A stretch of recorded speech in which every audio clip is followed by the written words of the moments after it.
Hello everyone, welcome to our YouTube channel commerce classes by Anoop sir.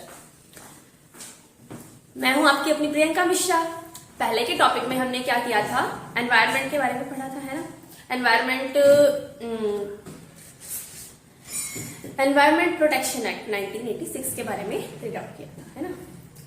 तो अब हम आज के टॉपिक को पूरा करेंगे। कल के टॉपिक में क्या किया था, मॉनिटर प्रोटोकॉल के बारे में पढ़ा था और पब्लिकेशन डेट 2008 के बारे में पढ़ा था, जिसमें हमने CONAPCC के बारे में पढ़ा था। और उसके अलावा एक टॉपिक हमने किया था अर्थ समिट के बारे में किया था। और आज के जो हमारे टॉपिक है वो क्या रहेंगे, convention on biological diversity, Kyoto protocol, Paris agreement, international solar alliances. ठीक है, तो आज के टॉपिक में हमारे क्या ये टॉपिक्स रहेंगे और देखते हैं तो क्या होता है। हम मतलब जो एक्ट एंड इंटरनेशनल एग्रीमेंट्स थे एनवायरनमेंट के ऊपर बनाए गए थे, वो किस लिए बनाए गए थे, ताकि अगर हमारे द्वारा कोई भी नुकसान हमारे एनवायरनमेंट को पहुंचाया जाता है तो उन रूल्स एंड रेगुलेशंस को हमें फॉलो करना पड़ेगा और उन्हीं के तहत जो है हमें कोई ना कोई सजा मिलेगी, है ना। तो जो पहले के टॉपिक किए उनमें हमने अर्थ समिट वगैरह को देखा। उसके अलावा मतलब जो डिफरेंट COPs यानी कि COP यानी कि कॉन्फ्रेंसेस जो होती हैं इन चीजों के लिए, तो उनको रीड आउट किया।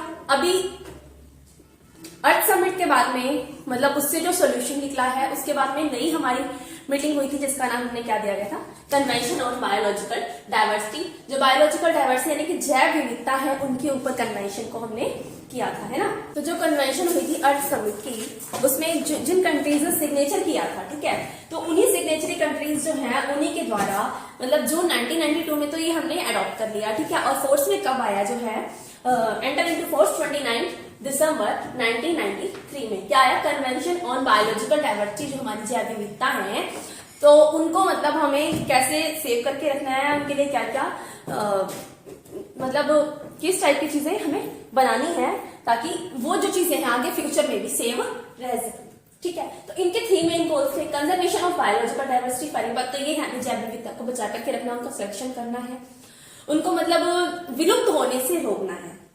Next, sustainable use of its components, जो हमारे आसपास कंपोनेंट्स हैं उनका सतत रूप से यूज करना, उनको वेस्ट नहीं करना है। और थर्ड मेन गोल क्या था, fair and equitable sharing of benefits, जो कि मतलब गरीब तबके हैं या अदर ऐसे लोग जिनको हर टाइप के बेनिफिट्स नहीं मिल पाते, उन लोगों तक बेनिफिट्स को पहुंचाना है। तो मेन मोटिव क्या था कन्वेंशन ऑफ बायोलॉजिकल डाइवर्सिटी का, यही था कि जिनको बेनिफिट नहीं मिल रहा उन तक बेनिफिट्स को पहुंचाना है, जो हमारी बायोलॉजिकल डाइवर्सिटी विलुप्त होने पर है उनको बचा करके रखना है। तो फिर इससे भी 2 पार्ट्स हुए, मतलब इनके लिए 2 प्रोटोकॉल्स आए, कार्टेशियन प्रोटोकॉल और नागोया प्रोटोकॉल। कार्टेशियन प्रोटोकॉल किस लिए था, कार्टेशियन प्रोटोकॉल था जो हमारे लिविंग क्रीचर्स हैं, लिविंग ऐसी प्रजातियां जो कि विलुप्त होने की कगार पर है, जैसे कि काफी टाइप के जो शेरों की बहुत सारी प्रजातियां थी, चीतों की बहुत सारी प्रजातियां थी जो कि विलुप्त हो चुकी हैं, लेकिन अब जो बची हुई है उनको आगे हमें संभाल कर रखना है, उनको संरक्षण करना है ना। तो जो लिविंग है, जो मॉडिफाइड क्रीचर्स हैं, लिविंग मॉडिफाइड ऑर्गेनिज्म यानी कि LMOs, उनके बारे में था। तो ये कब हुआ था, 29 जनवरी 2000 को अडॉप्ट किया गया था। फोर्स में कब आया था, 11 सितंबर 2003 को, ठीक है। और नागोया प्रोटोकॉल जो था वो COP10 यानी कि जो कन्वेंशन ऑफ प्रोटोकॉल 10th हुई थी, या कॉन्फ्रेंस ऑफ प्रोटोकॉल जो 10th हुई थी, तो ये हुई थी 2010 में। इसको अडॉप्ट किया गया था 29 अक्टूबर 2010 और फोर्स में कब आया था, 12 अक्टूबर 2014 को ये फोर्स में आ पाया था। तो हमारा जो मेन मोटिव था इसमें यही था, हमारे जो 3 गोल्स थे वो यही थे। और इंडिया ने भी इसे अडॉप्ट कर लिया था 2014 में। और उसके अलावा इसके अंदर जो है 196 स्टेट्स जो है वो पार्टिसिपेशन में रहे थे, किसमें, कन्वेंशन ऑफ बायोलॉजिकल डाइवर्सिटी के अंदर। उसके अलावा अब हमारा नेक्स्ट पॉइंट क्या है, क्योटो प्रोटोकॉल। क्योटो प्रोटोकॉल किस लिए आया, देखो ये हमने बायोलॉजिकल डाइवर्सिटी के बारे में किया, लेकिन अभी जो ग्रीन हाउसेस का इफेक्ट था वो बढ़ता जा रहा था। क्यों, क्योंकि जो डेवलप्ड कंट्री थी उनमें और भी टेक्निक्स विकसित हो रही थी, जिनकी वजह से बहुत ज्यादा पोल्यूशन क्रिएट हो रहा था। और बहुत ज्यादा पोल्यूशन क्रिएट होने की वजह से क्या हो रहा था, ग्रीन हाउस का इफेक्ट बढ़ता जा रहा था। ग्रीन हाउस का टॉपिक हमने पहले वाले लेक्चर्स में किया है, आप लोग चाहे तो उससे देख सकते हैं। तो ग्रीन हाउस के इफेक्ट में क्या हो रहा था, जो गैसेस थी, जो 6 मेन गैसेस है ग्रीन हाउस की, वो जो है वो बढ़ती जा रही थी, जिससे क्या हो रहा था, जो हमारे ऊपर सनरेज के पास में जो एयर्स की लेयर है वो मोटी होती जा रही थी। उसके मोटी होने की वजह से क्या है, जो जिन रेस को वापस पहुंचना चाहिए ऊपर तक, जो मतलब जिन रेस की वजह से हमें नुकसान हो रहा है या पोल्यूशन की वजह से वो रेस जो है वो बढ़ती ही जा रही थी, जिसकी वजह से बहुत ज्यादा गर्मी जो है वो क्रिएट होती जा रही थी। ठीक है, तो क्योटो प्रोटोकॉल हुआ किस लिए, ताकि हम ग्रीन हाउस गैसेस के इफेक्ट को रोक सके इन सभी के ऊपर बातचीत करने के लिए। तो इसमें जो ये कब अडॉप्ट किया गया था, 11 दिसंबर 1997 को ये मीटिंग हुई थी जापान में, और फोर्स में कब आया 16 Feb 2005 तक, यानी कि तब तक ये सिर्फ पेपर्स पर था, रियलिटी में नहीं था। तो क्योटो प्रोटोकॉल फोर्स में कब आया, 2005 में। इसमें मेंबर पार्टीज कौन सी थी, 192 कंट्रीज थी, जिनमें डेवलप्ड भी थी और डेवलपिंग कंट्रीज भी थी। ठीक है, तो इस मतलब ये कौन लेके आया था, UNFCCC, यानी कि United national framework convention on climate change. क्यों, ग्रीन हाउस की वजह से, ग्रीन हाउसेस जो गैसेज हैं उनकी वजह से जो क्लाइमेट पर गलत इफेक्ट पड़ रहा था लोगों पर भी हमारे आसपास के एनवायरनमेंट पर भी, तो उसकी वजह से हमें ये करना पड़ा। और इनका मेन ऑब्जेक्टिव एक ही था, ग्रीन हाउस इफेक्ट को कम करना है। उसके बाद में इसको भी 3 पार्ट्स में डिवाइड किया गया, मतलब कि 3 पार्ट्स को क्या, तीन कमिटमेंट्स हुई। फर्स्ट कमिटमेंट जो थी वो 2008 से 2012 के बीच में हुई, जिसको हमने दोहा कमिटमेंट का नाम दिया, जिसमें सिर्फ और सिर्फ डेवलप्ड कंट्री के बारे में ही बातचीत की गई थी कि वो कंजर्व करें, मतलब देशों को बचाएं, ग्रीन हाउस गैसेस को कम करने की कोशिश करें। डेवलपिंग कंट्री पर ध्यान नहीं दिया गया था। उसके बाद में इसका सेकेंड राउंड हुआ 2012 से 2020 के बीच में। तो ये किसके लिए था, डेवलप्ड कंट्री के लिए भी था, डेवलपिंग कंट्री के लिए भी था। डेवलप्ड कंट्री को मतलब उन पे खास तौर से रिस्ट्रिक्शंस लगाई गई कि वो ग्रीन हाउस इफेक्ट को बढ़ने से रोके, और डेवलपिंग कंट्री को थोड़ी बहुत छूट दी गई थी। ठीक है, और ये COP3 सम्मेलन के बाद में ऐसा हुआ था, और अभी करंट में COP24 हुआ था। ठीक है, और उसके बाद में 25 में हो चुका है। 2019 में कहाँ हुआ है ये हमारा, 11 से 22 नवंबर में हुआ था ब्राजील में 2019 में। ठीक है, COP नंबर 25। और इनका मेन मोटिव एक ही था कि ग्रीन हाउस गैसेज हैं उनके इफेक्ट को रोकना। ठीक है, जिसके लिए डेवलप्ड एंड डेवलपिंग कंट्री मिलकर के काम कर रही हैं। डेवलप्ड कंट्री वो होती है जिनका विकास हो चुका है, जो डिफरेंट टेक्निक्स से रिलेटेड कार्य करती रहती हैं और हर क्षेत्र में आगे विकसित होती रहती हैं। और डेवलपिंग कंट्री वो होती हैं जो कि मतलब अभी विकास कार्य में आगे बढ़ रही हैं। अगर उन पर मतलब रिस्ट्रिक्शन लगाई जाए तो हो सकता है कि वो आगे डेवलप ना हो पाए, इसीलिए उन्हें कुछ हद तक छूट दे दी गई थी। ग्रीन हाउस गैसेस की बात कर रहे हैं तो ग्रीन हाउस गैसेस जो है वो 6 टाइप्स की होती हैं, जिनके बढ़ने की वजह से क्या होता है कि जो सन रेज के पास में मोटी लेयर है वो बन जाती है एयर्स की, जिसकी वजह से जो सनरेज है नीचे वाली ऊपर नहीं आ सकते और ऊपर वाली नीचे आने में दिक्कत होती है, जिसकी वजह से जो अर्थ है उसका टेम्परेचर जो है वो बढ़ता जाता है और गर्मी जो है वो भी बढ़ती जाती है। तो 6 गैसेस कौन सी है वो देखिए, carbon dioxide, methane, nitrous oxide, hydrofluorocarbon और सल्फर हेक्सोफ्लोराइड। तो ये 6 गैसेस हैं जिनकी वजह से जिनके बढ़ने को रोकने के लिए हमने क्योटो प्रोटोकॉल एग्रीमेंट किया। अब जब वो एग्रीमेंट आया तो उसके बाद में और भी एग्रीमेंट हुए, जैसे कि अब उसके बाद में क्या आया, पेरिस एग्रीमेंट आया, जो कहाँ हुआ था, फ्रांस में हुआ था, अकॉर्ड डी पेरिस के अंदर। इसीलिए इसका नाम जो है पेरिस एग्रीमेंट रखा गया है, क्योंकि ये पेरिस में हुआ था। अच्छा, स्टार्टिंग मतलब इसको वैसे स्टार्टिंग कब मानी जाती है, 2020 में मानी जाती है, लेकिन ये स्टार्ट पहले ही हो चुका था। तो इसमें भी क्या 196 स्टेट पार्टीज थी जिन्होंने 21st कॉन्फ्रेंस के अंदर भाग लिया, यानी कि COP21 जो हुई थी उसमें पार्ट लिया था। वो टोटल 196 कंट्री थी जो कि किसका पार्ट थी, UNFCCC का पार्ट थी। अच्छा, इस पर साइन कब हुए थे, 22 अप्रैल 2016 में हो गए थे, लेकिन तब तक पेपर्स पे था। और ये फोर्स में कब आया, 4 नवंबर 2016 को आया, लेकिन रियल इसकी स्टार्टिंग कब मानी जाती है, 2020 में मानी जाती है, जो पेरिस एग्रीमेंट से माना गया है।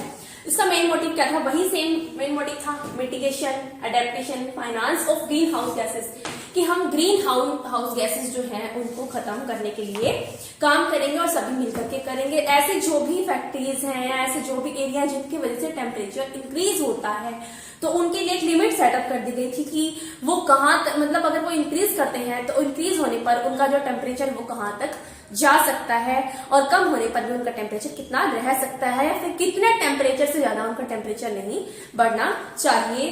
तो मतलब ग्लोबल टेम्परेचर के लेवल पे उन्होंने एक लेवल दिया था, वो क्या था कि अगर उनका मान लो हमारा मिनिमम टेम्परेचर 18 है तो लास्ट 20 तक जा सकता है, यानी कि 2.6 तक का लेवल दे रखा था, और उसके अलावा 3.6 फ़ारेनहाइट का दे रखा था। मतलब डे और नाइट के स्टेप बाय उसके सिस्टम के अकॉर्डिंग, ठीक है। और जो एनेक्स नंबर ए, मतलब 2 एनेक्स में डिवाइडेड किया गया था हमारे देशों को, जिनमें एनेक्स ए में हमने डेवलप्ड कंट्री रखी थी, एनेक्स बी के अंदर हमने डेवलपिंग कंट्री रखी थी, और उन दोनों के लिए अलग अलग पार्टीशन के अंदर मतलब जो रूल्स एंड रेगुलेशंस थे वो बनाए गए थे ग्रीन हाउस इफेक्ट को रोकने के लिए, ठीक है। तो पेरिस एग्रीमेंट के बारे में हमने पढ़ा, इसमें सिर्फ ये बताया गया कि हमने मिटिगेट करने की कोशिश की, इसके अंदर मतलब मिटिगेशन से रिलेटेड बात की गई थी, ग्रीन हाउस गैसेस को किस तरीके से मिटिगेट कर सकते हैं उसके इफेक्ट को, ठीक है। और उसके लिए हम जो हमारे इंडस्ट्रियल एरिया है या अनदर जिनकी वजह से ग्रीन हाउस गैसेस जो है वो बढ़ रही हैं, तो उनको एक लेवल दिया गया था, एक टारगेट दिया गया था कि आप इस टारगेट तक कर सकते हैं, उसकी ज्यादा अगर आप करेंगे तो आपके लिए मतलब रूल तोड़ने की वजह से जो हमें प्रॉब्लम्स या जो सजा हमें मिलती है ना, तो वो इनके लिए भी सेटअप की गई थी। उसके बाद हम आते हैं इंटरनेशनल सोलर अलायंसेस, सोलर यानी कि सूर्य ऊर्जा, ठीक है। तो ये कैसे एनर्जी है? नेचुरल एनर्जी है ना, इससे हम पे कोई रॉन्ग इफेक्ट नहीं पड़ेगा। तो इसके बारे में पढ़ते हैं। इसमें क्या हुआ था, इंटरनेशनल अलाउंसेस जो है, पेरिस एग्रीमेंट हुआ, उसके बाद में पेरिस फ्रांस में ही से ही ये काम चलता आया। वहां पर जैसे कि ग्रीन हाउस गैस को इफेक्ट करने की रोकने की बात की गई, तो क्या हुआ था, ये बातचीत हुई थी कि पोल्यूशन को कैसे कम किया जाए, है ना। तो उसी में हमने सोलर गैसेस यानी कि जो हमारा सन है हम उसका यूज भी तो कर सकते हैं ना। तो सोलर एनर्जी के यूज के लिए ये मतलब नई मीटिंग स्टार्ट हो गई थी इंटरनेशनल सोलर अलायंस के ऊपर। इसका हेडक्वार्टर कहाँ है? गुड़गांव हरियाणा में है, जो कि 2016 में ही इस मीटिंग के बाद में सेटअप कर दिया गया था। इसमें इसकी जो मेंबर्स कंट्री कितनी है, 124 कंट्रीज है, लेकिन 124 में से भी जो मकर और कर्क रेखा के अंदर है ना, कर्क रेखा के अंडर में आती है जो कंट्रीज, केवल उनको ही इसमें वोटिंग राइट है। यानी कि मेंबर्स तो हो सकते हैं, लेकिन वोटिंग राइट किसका है? सिर्फ जो मकर रेखा और कर्क रेखा पर मतलब बसी हुई कंट्रीज है, जो उनके मेंबर देश हैं उनको ही है, ठीक है। अच्छा, इनका मेन मतलब जो इनकी लैंग्वेज है वो क्या है? इंग्लिश है। और पर्पस क्या है? Bring together a group of nation to indoor clean energy, कि मतलब वो नेशंस जो क्लीन एनर्जी में पार्टना चाहते हैं या क्लीन एनर्जी बनाना चाहते हैं, नेचुरल रिसोर्सेज का यूज करना चाहते हैं और पॉल्यूशन को कम करना चाहते हैं, तो उन सबको इकट्ठे होकर के आना। और हमारे यहाँ पर जो इनके डायरेक्टर जनरल है वो कौन है? अजय मैथ्यूज, ठीक है। टोटल 124 मेंबर्स है वो मैंने आपको बता दिया। और इनका मेन मोटिव यही रहा है कि मतलब जो सोलर एनर्जी है उसका यूज किया जाए। उस टाइम पे जो इसको इनिशिएटिव करने वाले पर्सन थे वो कौन थे? हमारे पीएम नरेंद्र मोदी जी थे, जिन्होंने अपनी स्पीच में 2015 में वेम्बले के एक स्टडी में बताया था कि हमें मतलब सनशाइनिंग कंट्रीज हैं और जितने भी सनशाइनिंग कंट्रीज हैं उन सभी को इकट्ठे होकर के आना चाहिए, किसके लिए? क्लीन एनर्जी को आगे करने के लिए। तो आपको मैंने जो एग्रीमेंट हुए, जो एक्ट बनाए गए एनवायरमेंट से रिलेटेड, उनके बारे में बताया। आज हमने convention on biological diversity, Kyoto protocol, Paris agreement, international alliances किया, और उससे पहले जो हमने किए थे मॉनेट्रियल प्रोटोकॉल किया था और अर्थ समिट किया था, ठीक है। और उसके अलावा एनवायरमेंट एक्ट 1986 किया था। तो आज हमारा एनवायरमेंट का जो टॉपिक है वो कंप्लीट होता है। अगर आपको मेरी प्रीवियस वीडियो देखनी है तो commerce classes by Anoop sir की playlist people development and environment में जाकर के देख सकते हैं। मेरे लेक्चर्स को लाइक कीजिए, शेयर कीजिए और कमेंट कीजिए, ठीक है। Thanks for watching.